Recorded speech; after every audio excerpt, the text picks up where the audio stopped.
Hello everyone, Gaia's here. Well, the time is finally upon us. Gaia Gear, episodes 25 and 26. This video is once again going to be a long one, as I will be creating a separate video afterwards that will give my final thoughts on Gaia Gear and serve as somewhat of a post-mortem on the story. I have timestamps here that will take you to certain segments of this video, and I won't be doing my normal dissection until the very end. So, here's the timestamps for each part. For now, we're going to start this video with a major recap of the events that led us to this point, and I mean from the very beginning. Gaia Gear introduced us to Char, a clone of Char Aznable, who didn't know he was a clone of him to begin with. He's rescued by the forces of the Metatron Resistance after he and his fiancée are chased off their peaceful island. He learns he's a clone and meets his new friends and allies that will help guide him on this new journey. He also encounters his new adversaries, the Federation's Manhunter Division,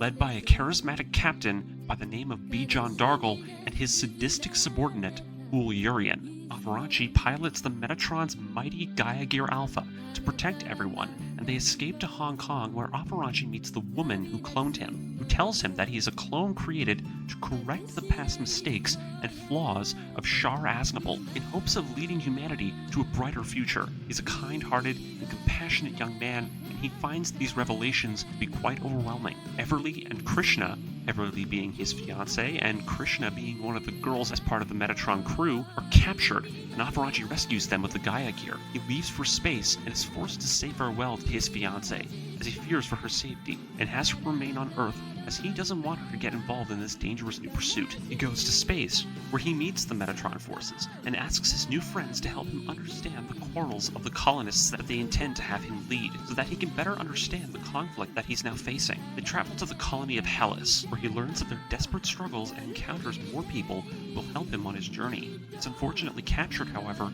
and is taken to meet with Dargle, where he learns of the Manhunter's dastardly intentions. Dargle plans to initiate a reverse immigration plan so that humanity can collectively work to repair the Earth and start new as a species. Afarachi knows that this plan would lead to more destruction than healing, and he's ultimately captured and placed into a cell. However, his friends manage to rescue him, and they escape the colony in part thanks to their new allies. The heroes return to the fleet, and Afarachi makes his first declaration as Metatron's new leader. They attack the Manhunter's fleet during an atmospheric re-entry operation, and his forces follow them down to Europe, where Afarachi and his allies meet up with the Metatron forces on the ground to continue the fight against the Manhunters. However, Afarachi and his forces are ambushed by Dargle's subordinate Yurian, who decimates their forces and kidnaps one of Afarachi's closest friends, Krishna Pendant. In his custody, the woman undergoes her own hardships and learns the nature behind Yurian's own broken mental state. Meanwhile, Dargle, using his cunning and intelligence, uses the Metatron's attack as a distraction so that he can sneak his forces into France,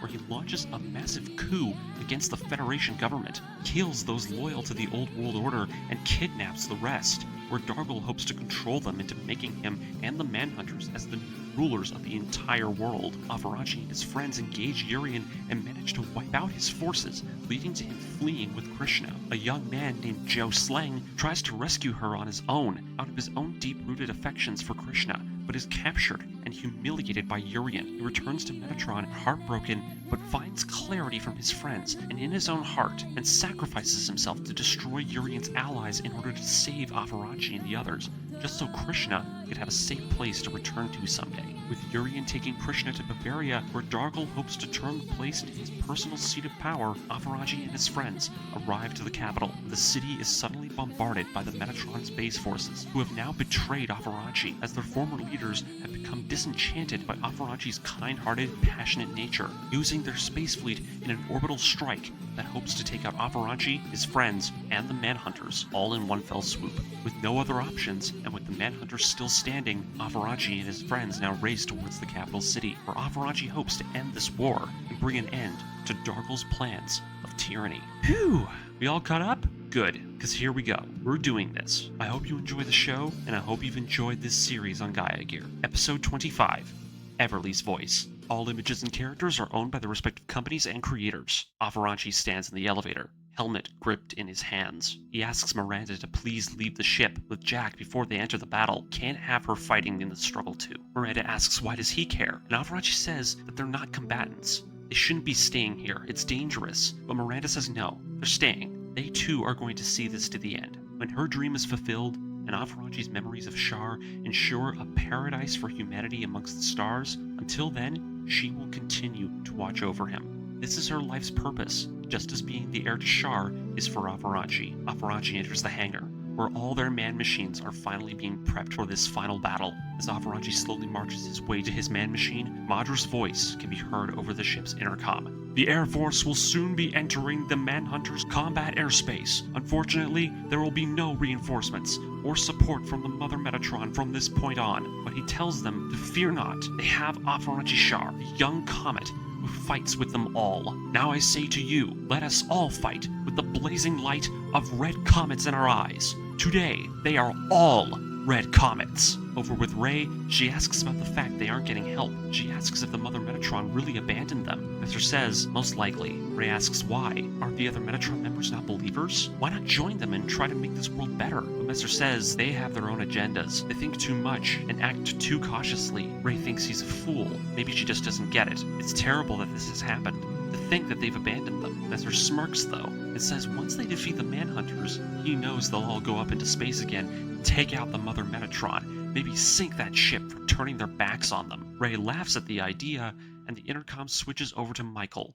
An enemy man-machine is coming in from the northeast. From the IFF code, it appears to be Jang. The Gidskis has come out of hiding, and it's making a beeline for their ship with its wingmen. The two are in shock, and Afaraji calls to them. With them all in agreement, they're launching now. Rey is in her customized Dochati, and Messer in his own. The two of them now marked in their own personal colors. As Afaraji and the three suits surround the bay doors, Messer asks if Rey's Dochati is doing well. Rey says that the machine is fine, and asks if he's good. Messer says that he feels like he can take on the entire Manhunter armada single-handedly. He's this pumped. The two of them laughing, as they once again realize they've made it here. Not too long ago, the two were pickpocketing people on the street and stealing cars. Messer says that humans change, for better and for worse, and it seems they've managed to slip into the former. Rey says that it was all thanks to Afaraji that they've been able to do it. Messer asks if she's falling for him, and Rey jokingly says, "Sure, why not?"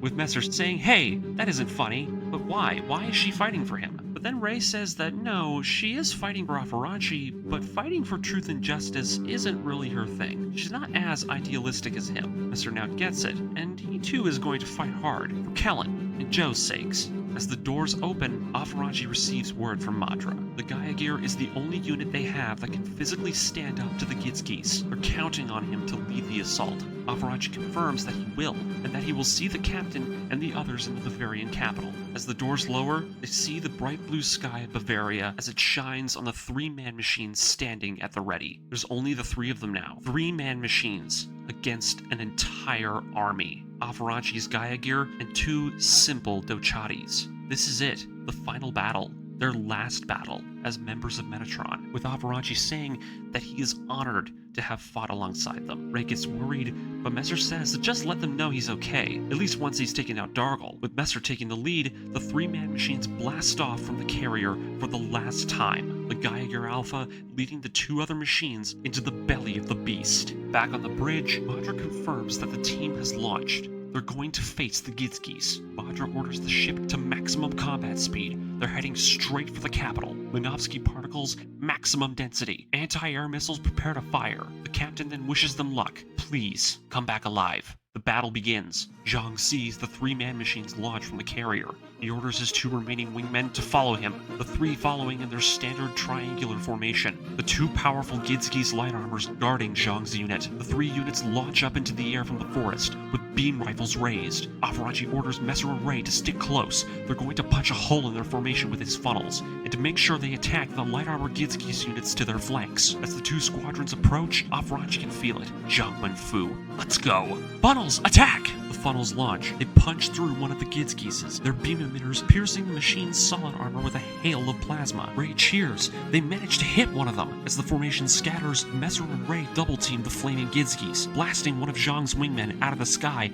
as they pepper it with beam repeater fire, leaving Zhang infuriated. His formation's been torn apart. As the 2 remaining Gidskis units form up, the firing intensifies. A stray beam shot slips past the Gidskis' spherical M barrier, clipping the unit in its ankle, sending it rocket spiraling to the ground. Nothing fatal, but Zhang's unit has been disabled, the man cursing Avarachi's name as one of his own funnels clips him with a stray shot. It's impossible. His funnels, their output is bypassing his M barrier. It's built to be stronger than an eye field. How is this possible? Gizgiz falls to the ground, with him bursting his Vulcans into the air in anger as he falls. As the battle rages, we cut over to Dargle. One of his men has just informed him that a Metatron carrier is coming towards the capital at top speed from south by southwest. It's engaging Zhang's Hong Kong forces in battle just outside the city limits. Dargle is surprised, and Everly asks if he's coming. Is Avarachi coming? Marissa takes note that his arrival has come along with the Metatron orbital attack. Perhaps it was an airstrike to cover their ground forces. Dargle says if it is, then it would seem he's overestimated Avarachi then. He thought he was a man who lived life in pursuit of peace. If he's launched an assault on this crowded city, then it means that Avarachi isn't the man that Dargle expected him to be. To do something so foolish goes against his morals. Everly asks what Dargle is thinking about, and Marissa says what they seem to believe now, that Avarachi has ordered an orbital strike on a densely populated area. He's devastating the ecosystem of this peaceful land. Everly says Avarachi wouldn't do that, and Dargle orders Marissa to contact the Geijisu, to have Sumuzu launch every one of their man machines out into the city to face him, to have them be ready to face them on the ground, as well as be ready for an orbital strike. Prepare to intercept their missiles if the Mother Metatron sends another barrage. The officer heads off with his orders, and Marissa asks Dargle to move over to the Geijisu. It'll be much safer there. But unfortunately, heedless of her protests, Dargle says that he will stay. He will command their troops from the command center here inside the castle. As the two make the preparations, Yurian enters the room. Everly and the others are confused, and Marissa asks him to leave. He hasn't been ordered to speak with them. Dargle says, though, that it's fine, staying Marissa's hand, and he then asks Yurian, what's wrong? Yurian then asks Dargle a question. What should I do now? He wanted to be a strong man who couldn't lose to anyone, but now he doesn't know anymore. Dargle then speaks to him, heart to heart. He will give him a role. He will give him a purpose. If he can't come up with one, then he'll give him one. For now, his mission will be to protect him. Yurian is stunned. Him? He tried to kill him, but Dargle says that in the new world that he will usher in, one where Dargle hopes to guide and shape humanity, Yurian can find purpose in helping him. If he can't find reason for living, then help him. That can be his reason. Yurian asks if that's a wise choice. Will helping Dargle really be the testimony to his life? Dargle says that yes, he has now finally realized his limits, and now that he'll be at his side, he shall do his best to achieve his greatest work to open that path to their new future. Yurian accepts, and Dargle orders Marissa, give him the Bromtexter. Have Yurian be sent to fight. Marissa accepts and tells Yurian that Dargle highly appreciates him, but now is the time to meet his expectations. Before Yurian can say anything more, Dargle orders him to go, grasp that future he holds dear. With that, Yurian finally accepts. He salutes, marches, and makes his way to the man-machine hangar. As he leaves, Everly asks what happened. He was so confident and ambitious before. What happened? Dargle then says that Yurian has finally realized his true potential. He's grown now. He's now a real man. That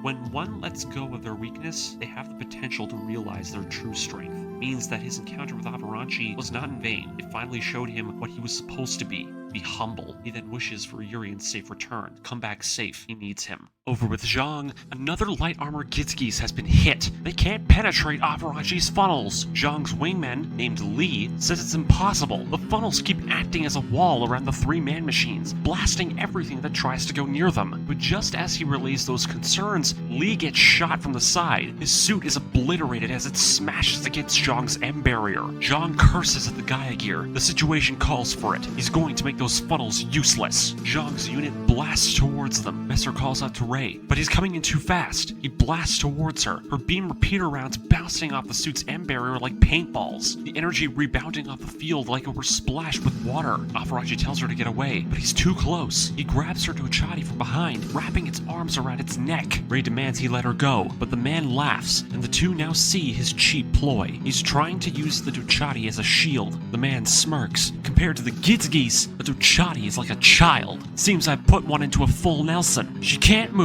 and he could easily snap her machine in two if he tried. Ray tries to resist, but the machine's power compared to hers is too much. The Gitsgeese is too strong. Avarashi tries to go in and help, but Jang relays his own intentions. If Avarashi fires his funnels, then the next attack would destroy them both. He knows those funnels are too powerful, even for Zhang's M barrier. The attack will go through both of them. Even if he manages to kill him, the blast would kill her as well. Zhang asks him to just try and kill him. Avarashi calls him a coward, and Zhang orders him to destroy his own funnels, self-destruct them. If he doesn't, he'll skewer Rei with his beam saber. Rei tries to reason with them, telling them to ignore her and attack the Gitsgeese, but Messer tells her not to be stupid. They're not killing her too. Zhang asks them what his answer is, and Avarashi says that he'll do what he says. But Rei says no, and Messer shouts out that he will save Rei. Avarashi needs to keep going. He blasts off towards Zhang and his Dochati. Avarashi yelling at him to stop, but Messer isn't having it. He shouts to the Gitsgeese, "Face me!" Zhang calls him pathetic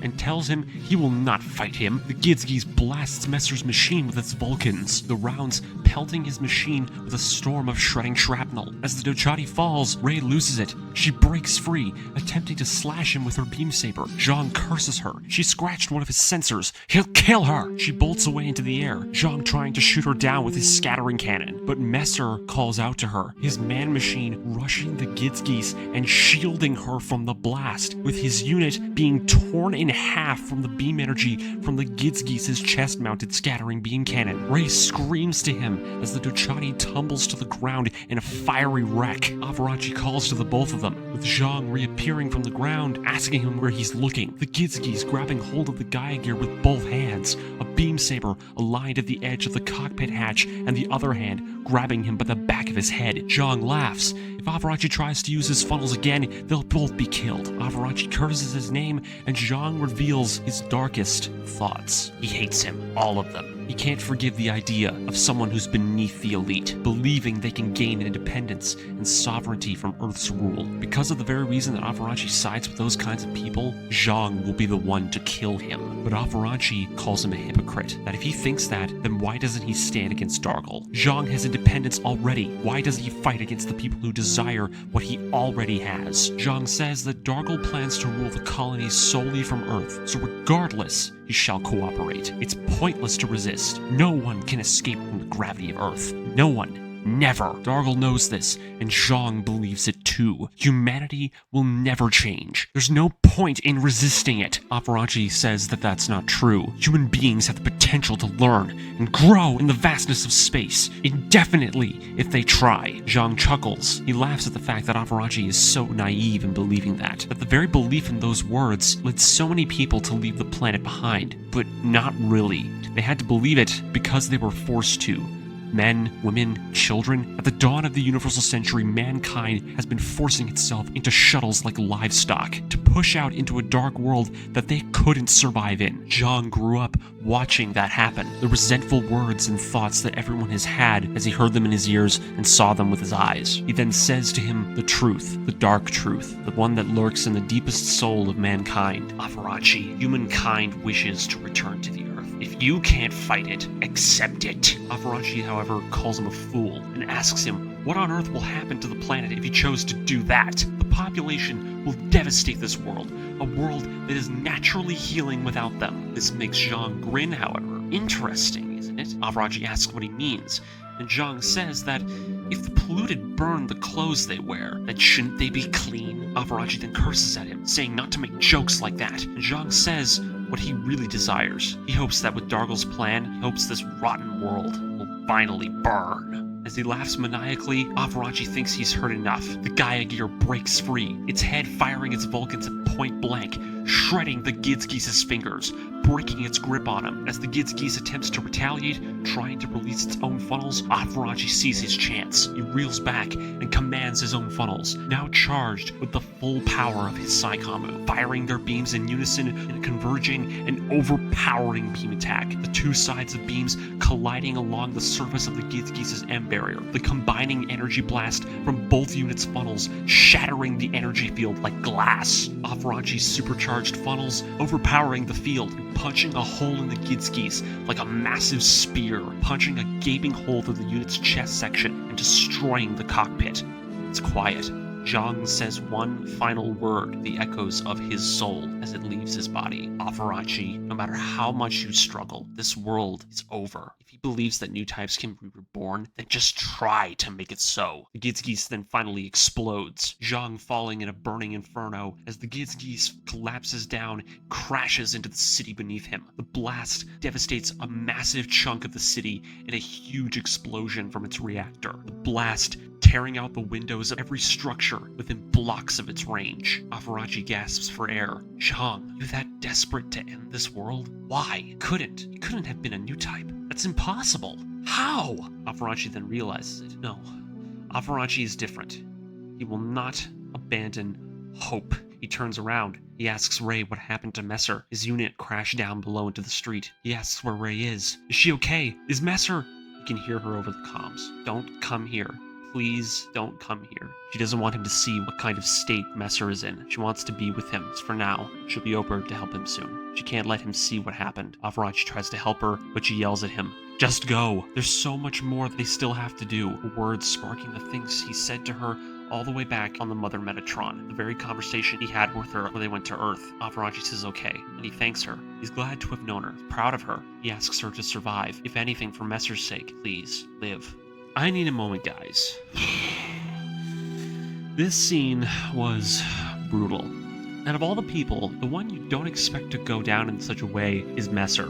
And by the way, from Ray's words to Afarachi, you know exactly how Messer looks from her end. His suit was cut in half by a supercharged beam shot. Didn't explode, he was in midair. The fall caused Toshati to land in the city streets. Judging from her reaction throughout the audio, suit's cockpit luckily is on the top half of the suit, and you might think it's not that bad, but from her reaction, fall from the sky was the worst part. He most likely landed cockpit first. Yeah, suit getting cut in half wasn't what killed him, but what happened after is what ended his life. Messer got crushed and pinned inside his cockpit from the fall. It's haunting to think of the glass from the shattered monitor and all the damage that would have done to his body. The fall crushing his lower half, and if he's still alive, he wouldn't be alive for very long. That's just a brutal way to go, man. I got sick to my stomach when I realized what happened. It just gives me chills. They don't say what happens to Messer, but Ray's reaction says everything about what happened to him. The way she's crying and weeping in this scene, what happened to him is absolutely how I've just described it. Her behavior is just like how a real person might react to a loved one being killed in a car accident. Just devastating. What I imagine is that she's telling Afarachi to go and not to look, and all she can see from her machine is Messer's body possibly halfway hanging out of the cockpit, just pinned inside the cockpit from the waist down, with a face full of broken glass. Just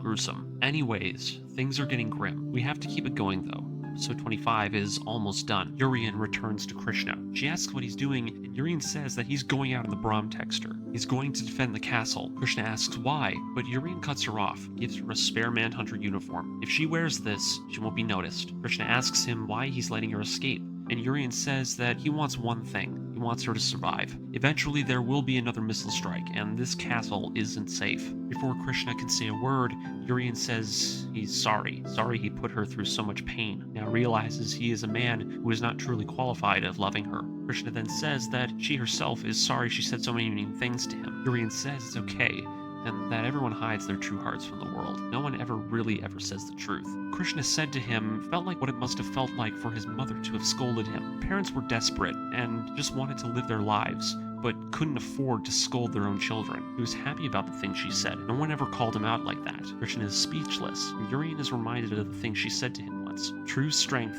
comes from kindness. And now, he thinks he understands what that means. He then leaves her, Krishna calling his name as he heads off to his final battle. Jack asks Michael where the Geijisu is. It hasn't appeared yet, and they can't seem to find the ship. Miranda then asks about Afarachi's whereabouts. Michael says he still doesn't know, and the alarms begin to raise again. Multiple heat sources, approaching at high speed from orbit. The Mother Metatron has returned. Madra tries to reach Afarachi, but Jack stops him. This is the perfect chance for them. He asks Michael to calculate the angle of trajectory for the missiles. They can evade their strikes as they come and rush deep into the enemy's territory as their defenses collapse. Their missiles are not heat seekers by the looks of them, and they just have to avoid them as they come down. Madra now sees the plan and agrees, and orders Michael to begin making the calculations. If they use the carrier's M barrier, they shouldn't get hit as long as they have it running. Madra then orders the M barrier to maximum output, to advance under the cover of missile fire. Now, over with Avarachi, he wonders where the ship is. Where is the Geijisu? Dargle should be on board it. A beam grazes the Gaia Gear, a man machine that tries to go after him. More Gusses. They keep getting in his way. He blasts a pair of them as they approach, setting them spiraling into the ground in flames. As the smoke clears, Avarachi can finally see it, the Geijisu, but something's wrong. He can't sense Dargle's presence. He can't sense Everly either. He blasts off towards the colossal capital ship. One of the crew members tries to warn Captain Sumizu. The Gaia Gear is coming from their port side. Harry orders the ship to open fire, to shoot down the Red Comet. The megaparticle cannons pound like earthquakes. The Gaia Gear dodging the beam attacks as the tiny machine's body slips narrowly past the massive blasts of energy. Avarachi draws his beam rifle. Maximum output. He flies under the Geijisu, the beam rounds slamming into the ship's port side engine. The ship immediately begins to lose power. Harry orders them to remain calm. Continue to fire on the Gaia Gear with all remaining batteries. Back in the cockpit, Avarachi can sense it. The ship is tenacious yet reluctant. His beam rifle was overloaded from that shot. He sees no other options. Avarachi orders his funnels. They detach. All of them. He orders them to attack the Geijisu, the plasma emitters slicing the ship with a storm of energy blasts, tearing the ship apart with every single beam. The ship falls. The Geijisu in flames. He did it. He sunk it. But now, where is he? Where's Dargle? Where's Everly? Is she safe? But as he tries to sense for her, something happens. He senses it. It hits him like a shockwave. The thoughts of countless human souls finally entering his mind. The destruction of the Geijisu did something. He can sense them now. Dargle, Krishna, and Everly. He can hear her. He can actually hear her. He doesn't know how, but by destroying this massive ship, he can now sense her. The Gaia Gear blasts off, racing towards her, towards where she is. He knows where to find her now. Back in the castle, Dargle is in his study, listening to his favorite music again. Marissa comes barging in. The Geijisu, it's been sunk! But Dargle is just standing around. Why? The way he reacts to her is as if he's entirely in disbelief. He looks up. The Geijisu, it's burning. Missiles are raining down from the heavens. Dargle asks her to please leave, to take Everly with her. Marissa asks why, and Dargle says that she's a civilian. He will not allow her to get caught in this battle. He asks Marissa to take her to somewhere safe. Marissa says that they can leave together, but Dargle says no. This castle is a symbol of his dream. He will not throw it away. Marissa tries to resist, but Dargle says that this is what she must do.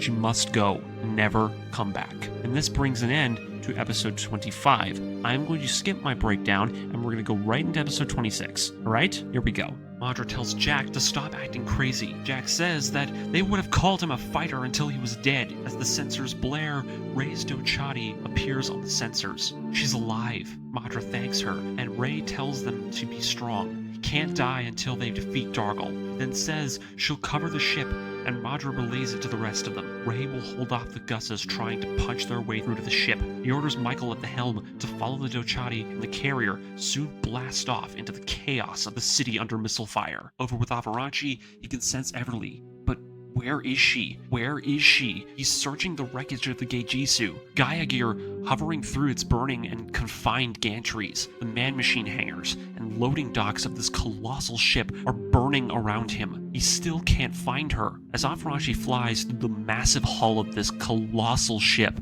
he begins to realize something about these missile attacks. They're being attacked from satellite orbit. From what his sensors can tell, the Mother Metatron has entered the atmosphere, and it's closing in on the city. By the look of this firing trajectory, they're going to attack the city again this time, only faster and harder. As he realizes this, he can feel the pressure rising.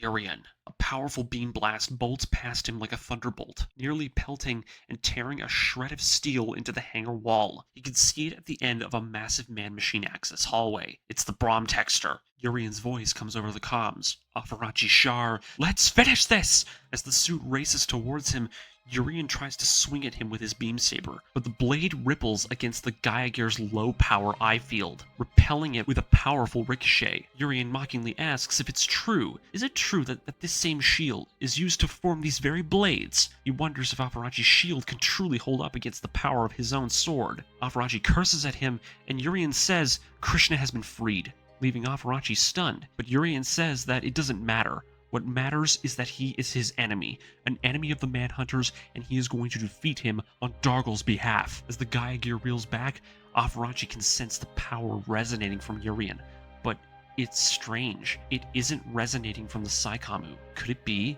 Could this be Yurian's true hidden power? Regardless, Afaraji can't let himself be beaten. Yurian asks him why isn't he using his funnels? Is he being merciful, perhaps? He then says that he should just let it all go. He's gonna be fighting him at full strength, so why won't he? Afaraji can't stop him. The space they're standing in is too confined. If he shoots his beam rifle now, who knows what damage it could cause? Before Afaraji can say anything, the Brahm Texture unleashes its crosswise beam machine cannons from its back. Afaraji jetting back away from the beam shots as they tear through the service halls. Afaraji asks why he's using such a weapon in close quarters and not fighting hand to hand, but he can't think about that right now. He has to fight back, or else he'll lose. He commands his funnels. They fly off the racks. He orders them to fire, the Gaia Gear's funnel beams colliding with the Brahm Texture's machine cannon blasts. Yurian screaming Afaraji's name, telling him to just die! As Afaraji's new type powers resonate,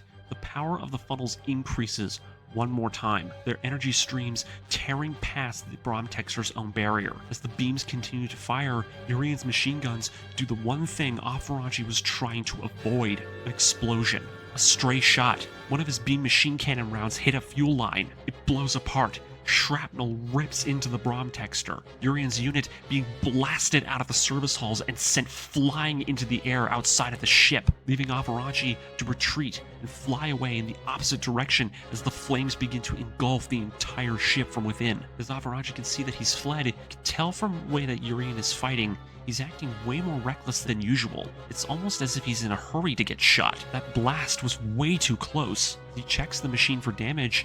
It seems the Gaia Gear still has some stamina left in it seems. The damage so far isn't too bad. He can still keep fighting. As he comes to a moment of calm, now that he's outside the ship, Afaraji can feel it. He can hear it. The waves. The waves of the ocean. It's her, Everly. Over in a speeding car, Everly asks if Marissa wanted to stay with the captain. Marissa is confused, and Everly says to never mind it, and she tells her she's sorry for all the trouble she caused. Marissa says it's okay, and Everly is left to think. Where are you? Where are you, Afaraji? With the way things are going, she doesn't know if the two will ever be able to see each other again. She says that Dargle let her go. She's going home, to the island. She'll be waiting for him, waiting for his return, maybe forever. But as her sorrow grows, Marissa stops the car. A man machine lands across from them. She then sees it racing above them as it lands. The Gaia Gear. It's here. Everly asks if it's really him, and Marissa says that Afaraji seems to be able to feel her presence. She tells Everly to get out. She's free to go. Everly asks why, but Marissa says to just go and be happy. She exits the vehicle, and Marissa drives away. Everly is silently thanking her as she leaves, hoping that she too can someday be happy as well. As she turns, they see each other, the two of them racing towards each other as the summer winds blow through the trees, racing as they meet. It's been months apart. Afaraji's saying that he's so glad she's safe. He tells her that he heard everything from Jack. He knew he would find her. Everly, however, feels sorrow and shame, worrying if she can really meet him face to face after all of this. She's changed so much, and she's so nervous. It's like meeting a whole new person with him right now. But Afaraji steadies her. He was worried too, but once he saw her face, he didn't have to be afraid. He's so happy and she's alive and safe. As the two stand in peaceful silence, Afaraji wonders, why was she in that car? Everly says that she was let go by Dargle, and that he let her go so she wouldn't get hurt. Afaraji is amazed that Dargle Dargle just let her go and asks where is he now. Everly says that there is a castle not too far from here in the mountains. She then asks if Avarachi is going there. Will he kill him? And Avarachi unfortunately says yes. Unfortunately, he has to defeat him. His plans for reverse immigration must be stopped. So many have fallen in order to see his dark plans be prevented. Everly says that she tried to stop him in Hong Kong from fighting, but now she realizes she can't really stop him. As the birds chirp, she tells Avarachi that while he was gone, she too went to see the world. She now realizes just how terrible her planet really is. She now understands what it is that Avarachi is trying to do. She says that she doesn't want to sound selfish, but all she wants is him. Avarachi is all she needs. Avarachi then says that because of these memories that have been granted to him, the memories of Char, they've guided him into space, where even though he was there for only a short amount of time, he's learned so much about the world and himself. He says he's Char reborn, that he's fought like a red comet, but to Avarachi, all that he's done through all of this has been caring about one thing, the island, their home, and his life with her. That is what he's come to realize, what he truly desires to protect. Everly's heart flutters, and Avarachi asks her, let's go back someday to the island, together. That is all he wants. She agrees, and Avarachi says to her to wait for him. He'll come back very soon. As the Psycom who's linked from Avarachi to the Gaia Gear engages remotely, the Gaia Gear begins to walk towards them. Everly says that Krishna is still in that castle. She didn't betray him. She didn't betray them. She truly just loves Yurian. She just doesn't want to believe it, though. And as he leaves, the two of them kiss, with Avarachi riding the cable up to the Gaia Gear as their hands part. He boards the machine with Everly calling his name one more time as he soars off towards the castle. As he flies, he apologizes to her once again. Regardless of his feelings and her own, he has to see this battle through to the end, believing if he left, he would never be able to face his fallen friends again. As he approaches the castle, he can sense it, Dargle's presence, but there's something else too.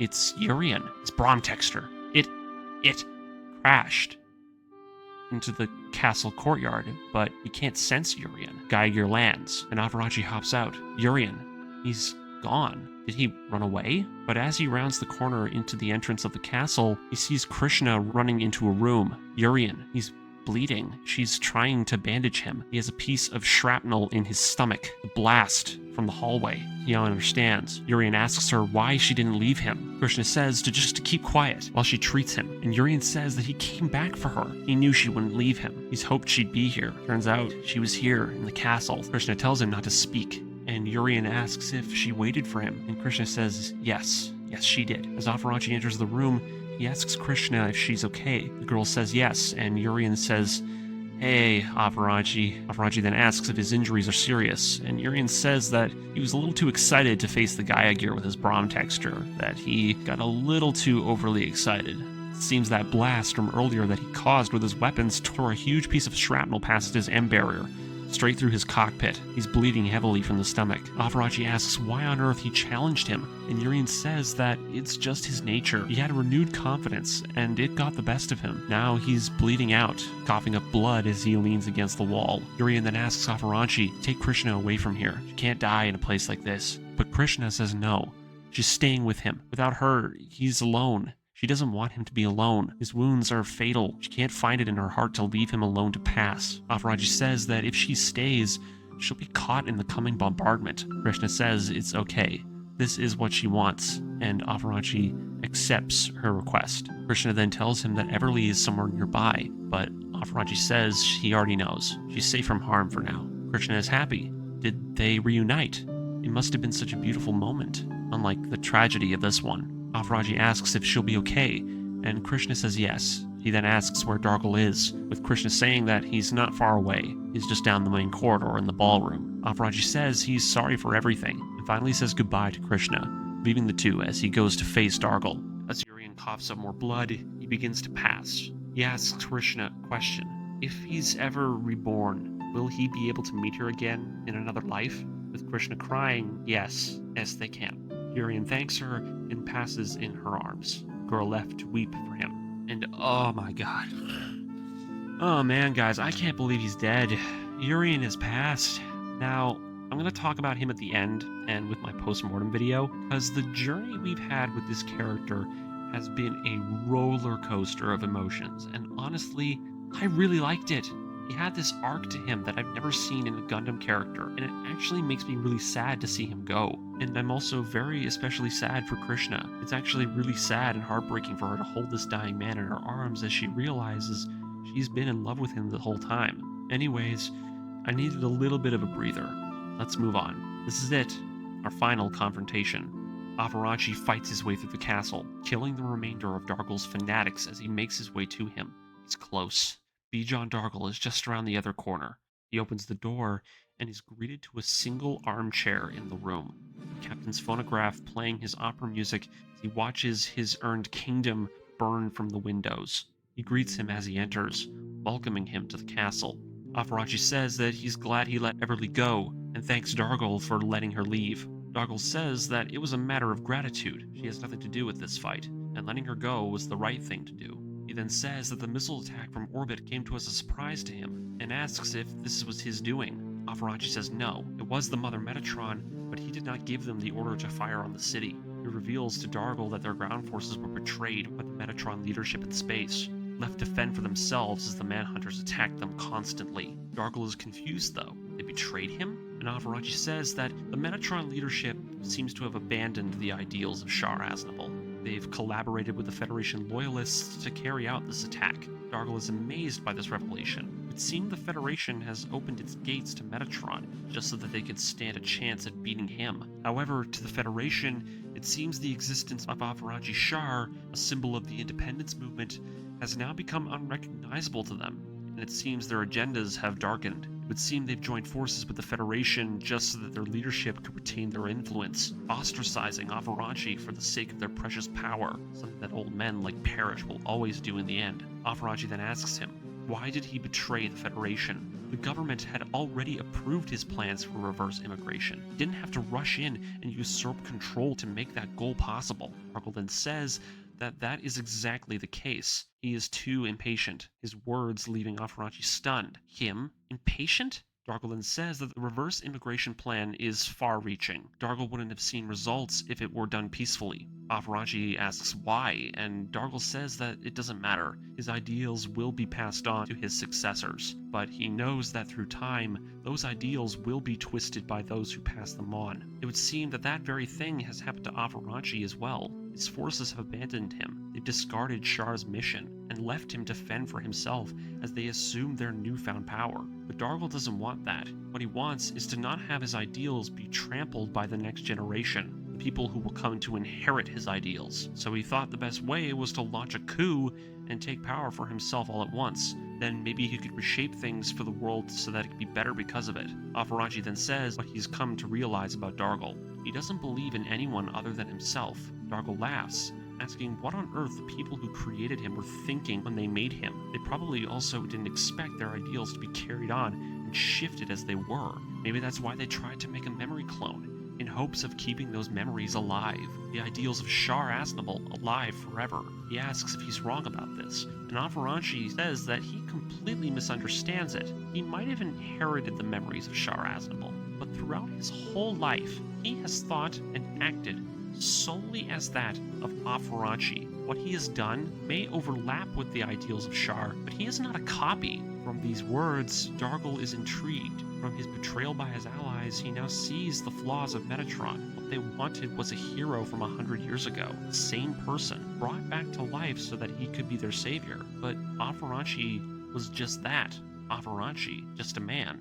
And the Messiah they were given disappointed them in the end. Aaran says that might be the case, but what he is himself. With Dargle chuckling as he says that now that he sees it, maybe human beings can truly evolve. However, a new type is just a play on words. Humanity is not mature enough to become new types. This leaves Aaran with an interesting final note. He isn't really sure what a new type is, but when he was out in space for the first time, he could see Earth in all of its beauty. And with that sight, he heard its call, Mother Earth's call, the voice of Gaia. And when he listened to that call, something changed within him. If it is through this awakening that new types acquire these abilities, then mankind does have the power to live in space. At least that's what he's come to believe. Dargle then says that, however, at that same time, humanity has been expelled from their home planet. How can he truly believe this? But Afarachi says that one day, humanity will return to this planet reborn. There's no doubt that that day will surely come. To then hear it. The missiles. They're coming again. The final bombardment has started. It seems that the politicians don't wish for them to survive. But Afarachi says that he won't die in a place like this. He will live on, inherit, and develop these ideals of Char that have been granted to him. That is his purpose. If Dargle wishes to prevent him, then he is his enemy, and he must be defeated. Dargle then says that if anyone comes to oppose his vision, then they will die for it. With the man raising his pistol, Afarachi shouts Dargle's name, the two raising their weapons and firing simultaneously, the gunshot ending the scene in silence. The missiles are falling. The city is burning.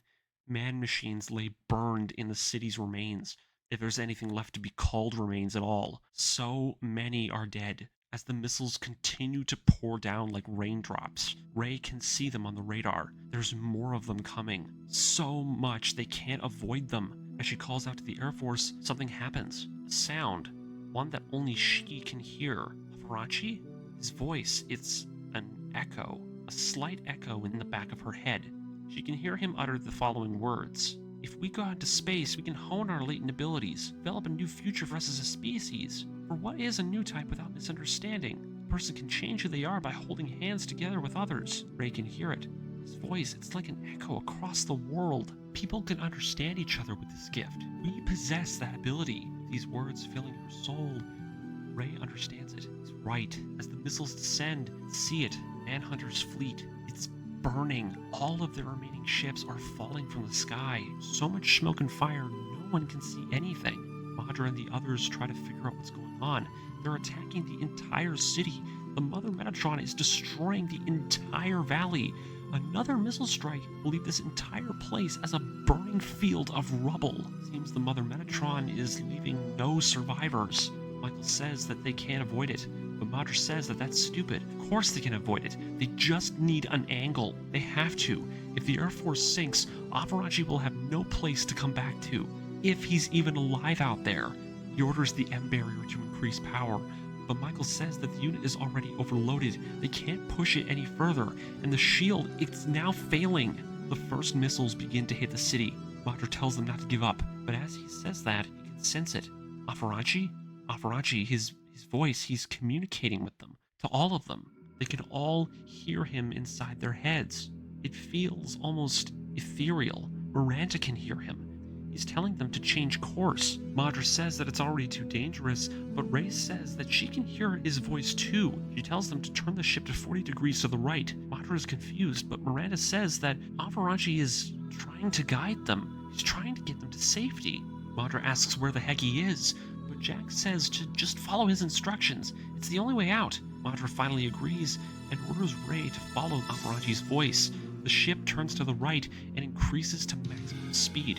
The ship making its way out of the city just as the missiles begin to strike the valley from all around. Remaining Manhunter ships are destroyed in the skies above the old city. Man-machines fall from the sky in flaming wrecks. The world, it's burning. In this final moment, this act of saving them brings the final episode of Gaia Gear to an immediate, somewhat abrupt end.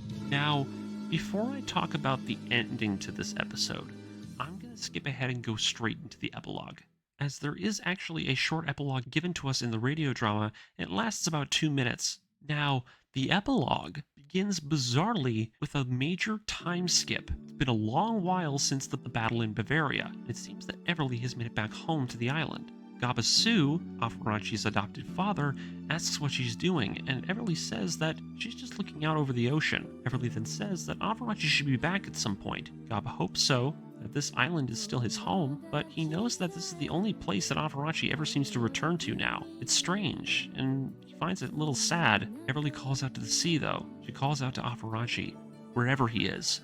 The ending theme of Gaia Gear begins to play, with the series finally coming to an end on a mysterious, yet very optimistic note.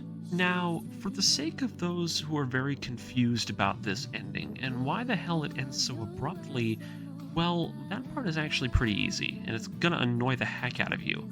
Basically, this ending is telling you to go read the books. But, unfortunately, that's not something that works for this version of the story. As I've mentioned many times before, the continuities of both versions of Gaia Gear, the novels and the radio drama, are completely different. The books have a larger cast, the characters are written very differently, and the fates of everyone are actually quite opposite from what happens in this version. So, how do we get a proper ending for this story?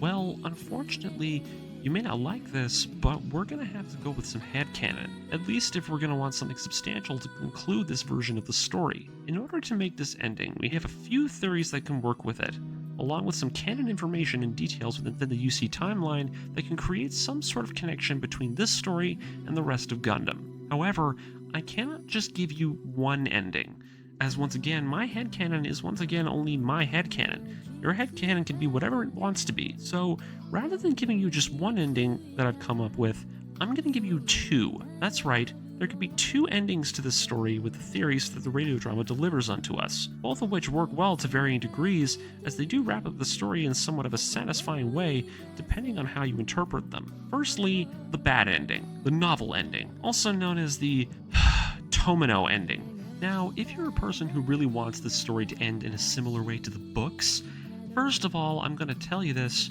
Why? Who hurt you as a child? Do you need therapy? Because if you know how the novels end, then prepare to be very depressed. In the original novels of Gaia Gear that Tomino had written before the radio drama, he went all out with the amount of things he put into it of his creation.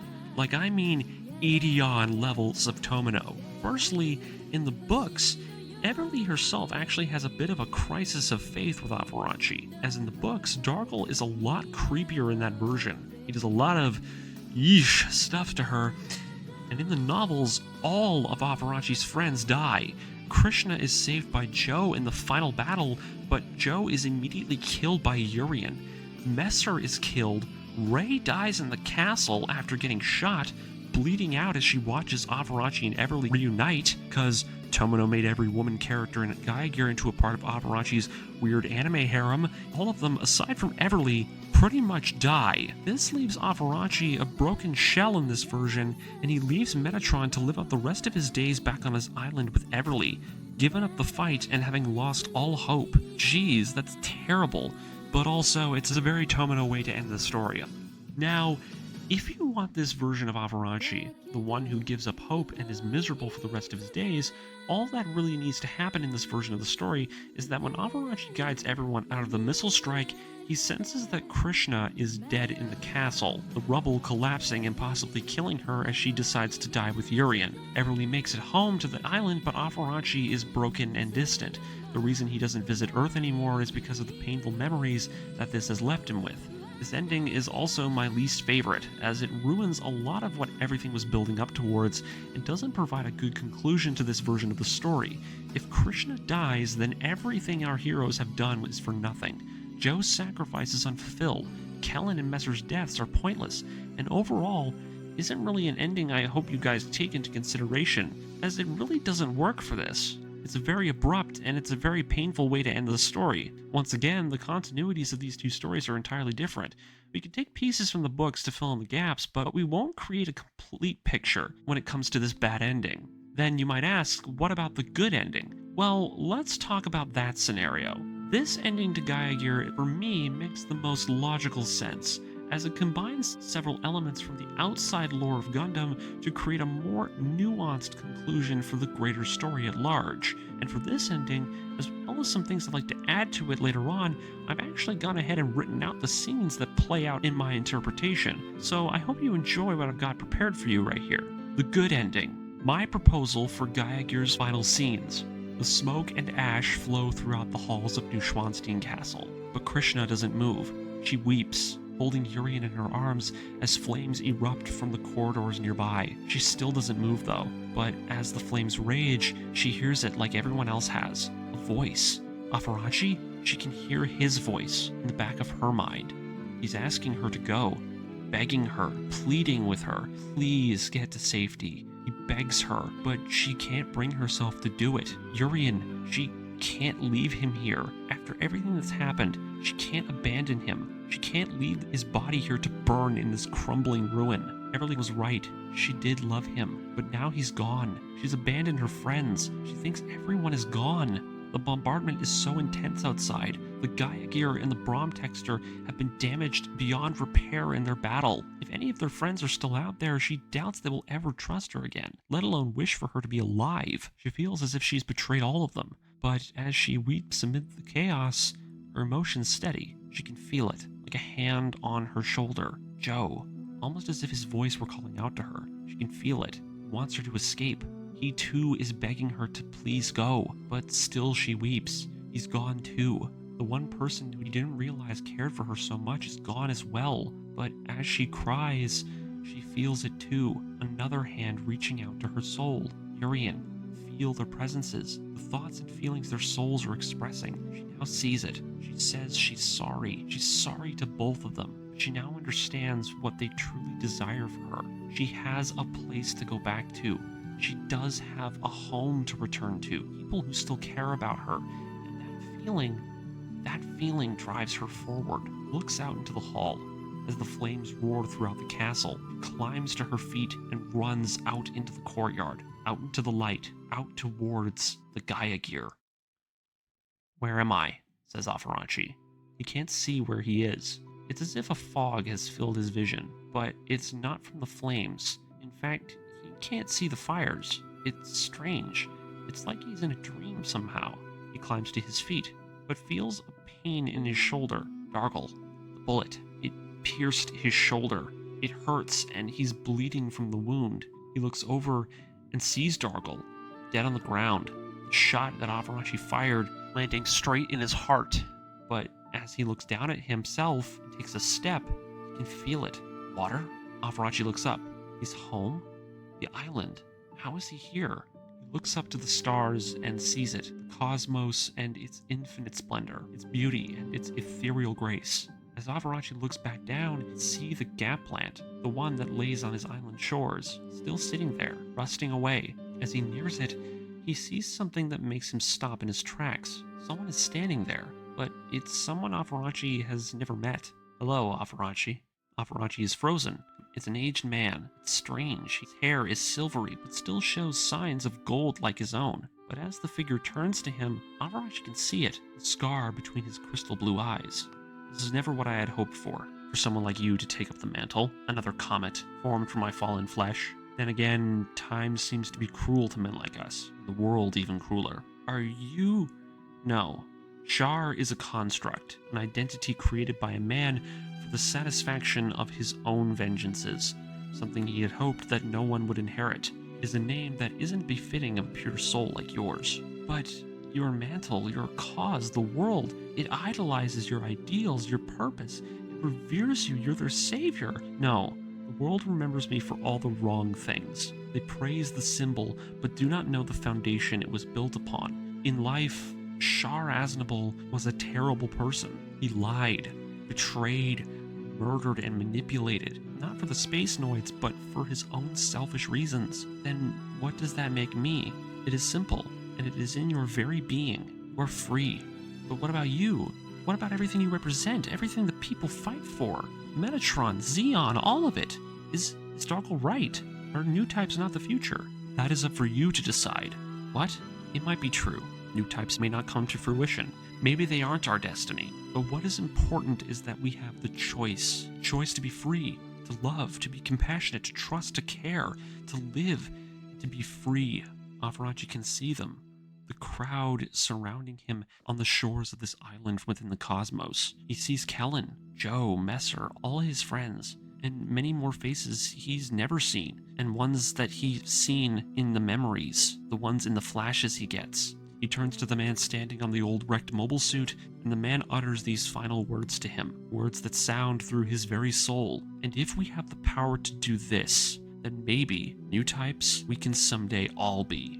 Afarachi looks out at the sea of people. They all rely on me. They expect so much from me. But he feels as though he has nothing left, nothing of his own. So many people followed him and so many died. He feels as if he has no light of his own, no reason to keep going. But a voice rises from the crowd. Afarachi looks over and sees a woman standing next to the ghostly figure on high. She looks familiar. She's beautiful, black hair, she glows with a golden flowing yellow dress. But you do have a light. She's out there, calling to you. She points to the stars in the distance, a golden one like her dress, shining brighter than any other light in the sky. Avarachi looks at that light, now sees it. Everly. His eyes open. He doesn't know how he got here, but somehow he's regained consciousness.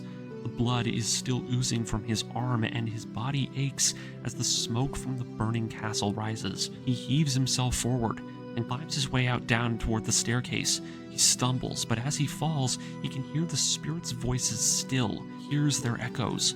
He stumbles through the inferno, tripping on a piece of broken stone. He can feel his body seizing up from the pain and the blood dripping from his arm. They're telling him to keep going. He remembers the things Miranda said to him so long ago. The world doesn't need another Char Aznable. What they need is someone like him, someone who can correct the errors and mistakes of him. What they need is not Char Aznable. What they need is him. Avarachi is still on the ground, the flames and the rubble seeping down and pieces hitting him. He feels as if he can't keep it going. Pain, the losses, it's all too much. He thinks he should just stay here, let the castle envelop him. But as the black smoke blinds him and the air draws thin, Avarachi's eyes begin to close. It's quiet. Is this it? Am I dead? He feels as if he can still see it. That star. Even amidst the darkness and the ash, he feels as if he can see it right before his eyes. As he reaches out, the surrounding rubble falls upon him. Avarachi flinches, but it doesn't crush him. There's something shielding him. He looks up.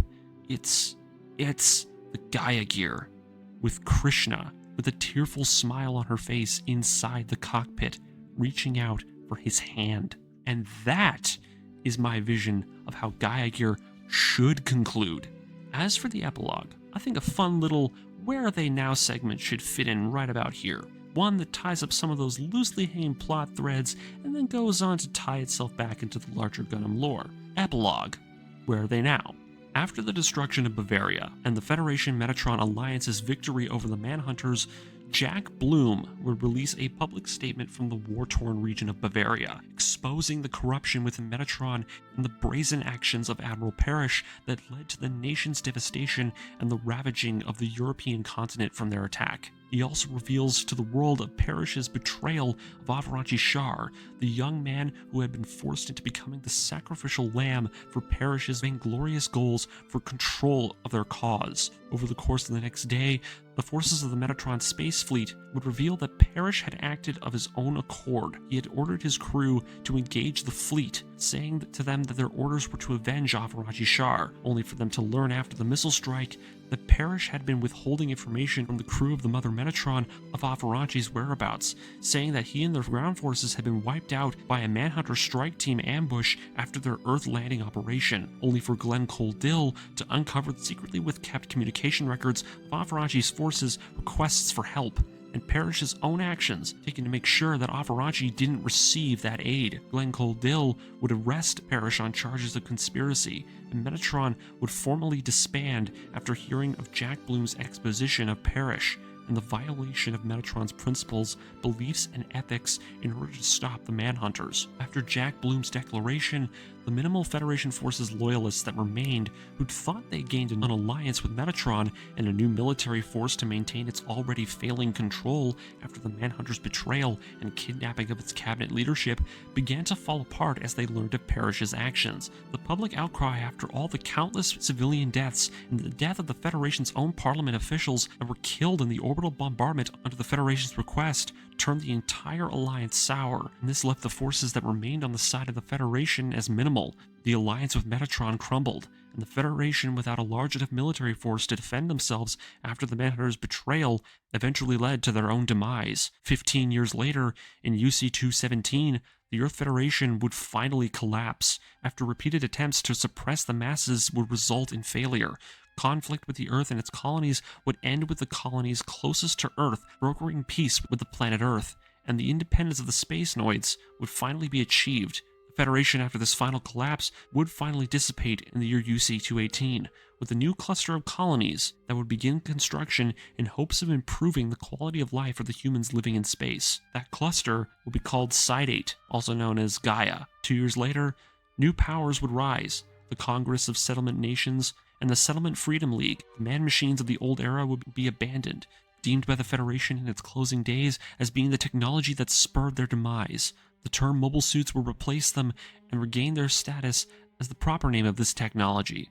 But what about our heroes? What happened to everyone after Aaran reunited with Krishna? Well, from what we can gather from Everly's closing remarks in the radio drama's epilogue, we already know what he's doing. He's still out there. He's fighting on. You can hear it in her voice that she knows he is still alive.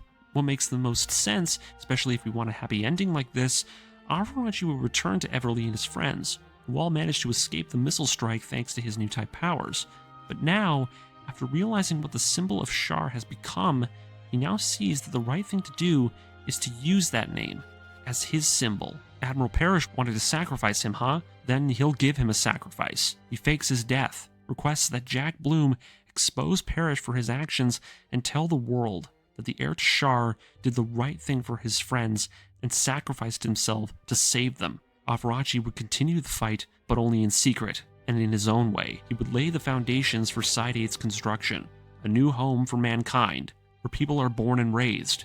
Jack Bloom would be one of its first leaders, with Madra Kalia being named as his successor in his dying years. Miranda and the Char Continuation Project would most likely become defunct, with Miranda safeguarding the technology of memory clones and the secrets that they hold. Michael would go along with Madra back to space. He would even be given his own ship, wanting out commands for Aaran and his secret crew of shadowy protectors. The ship is named the Spacious 2. And Madra would be the one to name Michael as its captain. Marissa's fate is the least well known. Some say she went off and lived the remainder of her days in peace. Some say she still acts on behalf of her captain's will. Only time will tell what fate has in store for her. Ray Sayas would also return to space to work alongside Aaran, with her being the new scouter for future members of Aaran's crew. Her connections to Messer and their past criminal enterprises gaining her alliances, friendships, and new relationships. Krishna will return to space as well, the events of her journey changing her life in many new ways. She wasn't the same after so many of those closest to her had died, but now she has something else to make her happy. One last parting gift from Yurian. 9 months later after his death, Krishna would be blessed with a son, who she named Joseph Yurian, or Joe for short, named after the 2 bravest men who cared about her. Everly would return to the island. Having seen the world and learned so much, Everly would come home all the more changed. She did so much, experienced so many things, both good and terrible. But what made her the most happy was she was home, and her husband Aaran, who even though they'd been apart for so long, still loved each other with the same intensity, no matter the distance. She still walks the beaches of her island shore. The busted gas plant that once sat immobile crumbled away and rusted, and its remains swept back into the ocean with time. That shore isn't bare though. A new machine now sits on the beach. It stands guard over this beautiful, still peaceful place, the old and rusted remains of the Gaia Gear Alpha. And that is the end of Gaia Gear, at least how I envision it. And I totally agree with you. Going with headcanon to conclude a story like this is not always great, but for me, this is the only way a story like this can end. A story that has done so much to deconstruct so many things and conclude so much when it comes to Gundam, you can't end a story as good as this with just a time skip. Gotta go that extra mile. And I hope my headcanon that expands on the original ending inspires you as much as Gaia Gear has inspired me. Dissection time.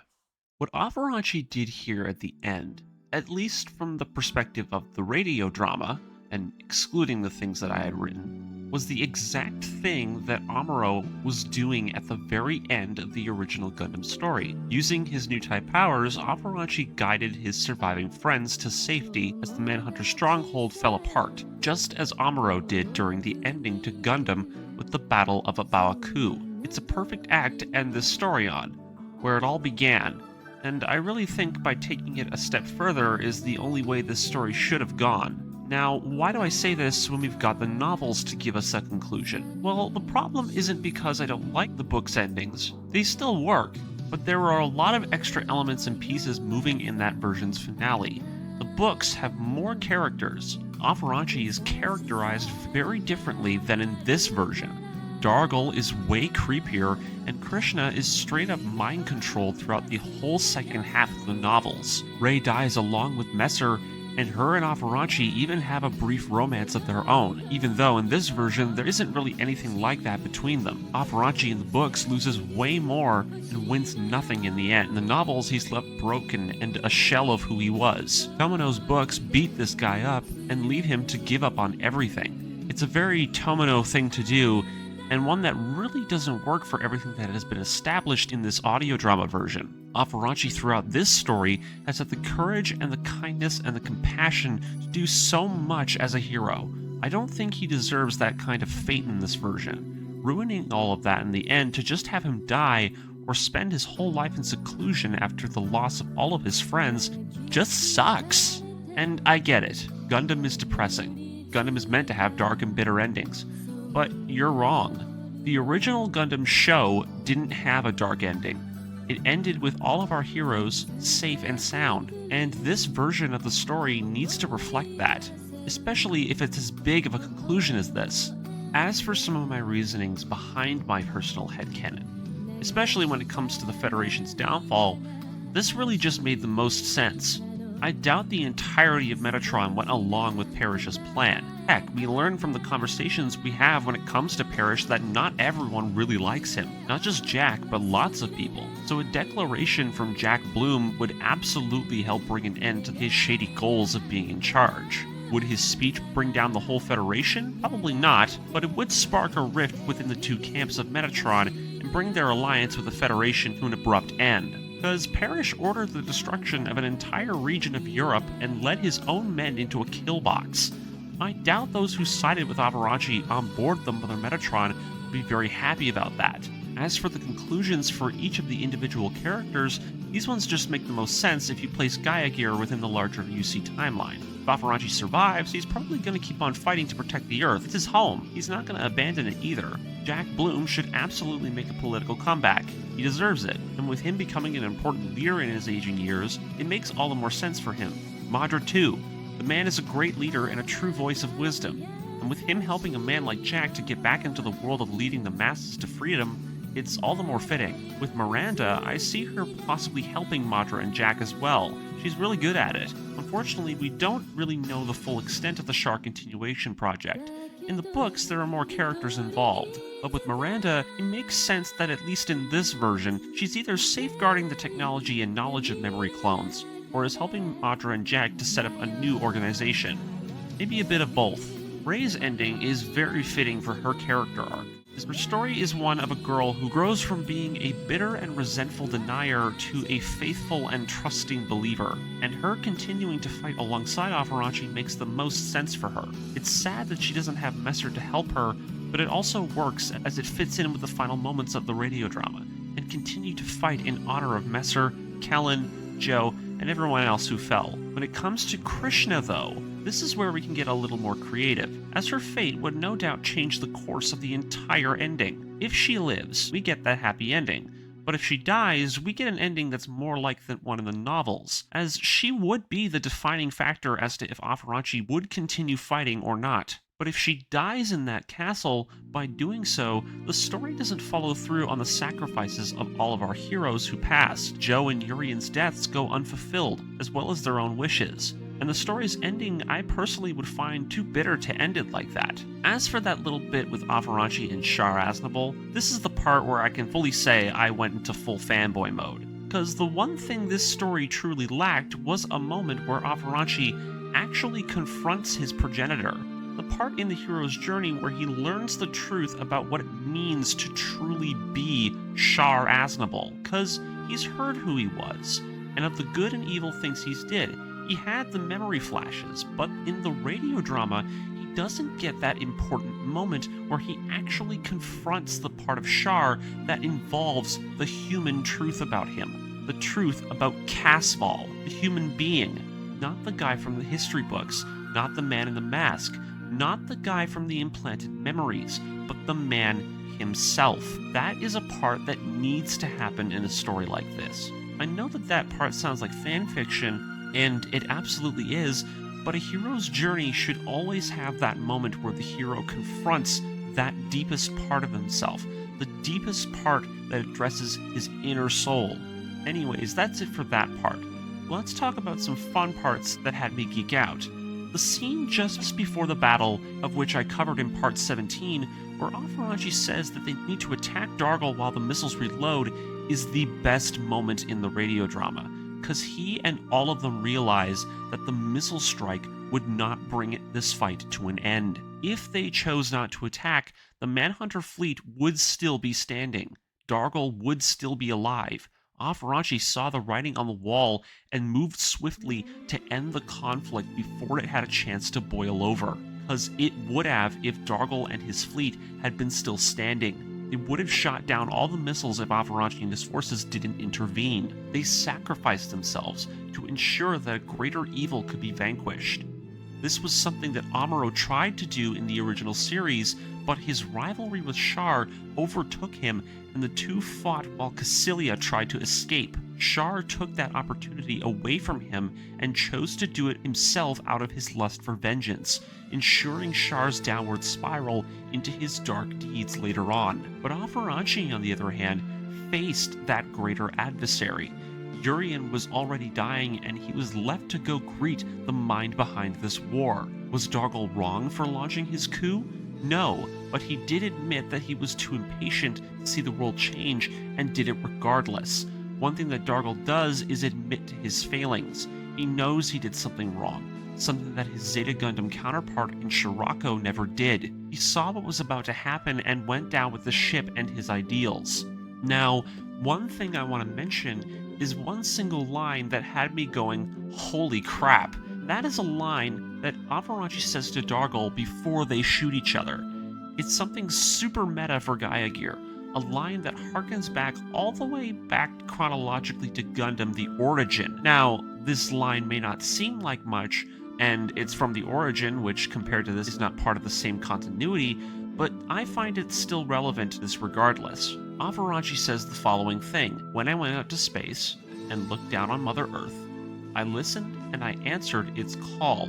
This freaking line is the greatest fulfilled prophecy I've ever heard of in Gundam. How? Hear me out. Zeon Daikun in Gundam The Origin says the following line in the very first OVA episode, in one of the very first scenes. Ahem. I shall address the world from atop my cross.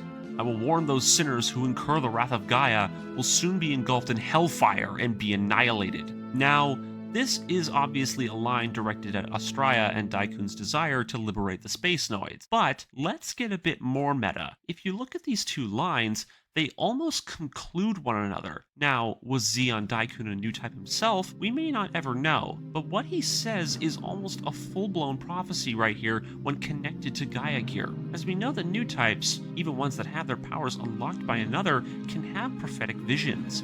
Did Zeon foresee Gaia Gear and lost his mind in an attempt to decipher the meaning of his vision? Maybe, and I know that the Origin and Gaia Gear are part of different continuities, but I still like to feel like this line can't be ignored.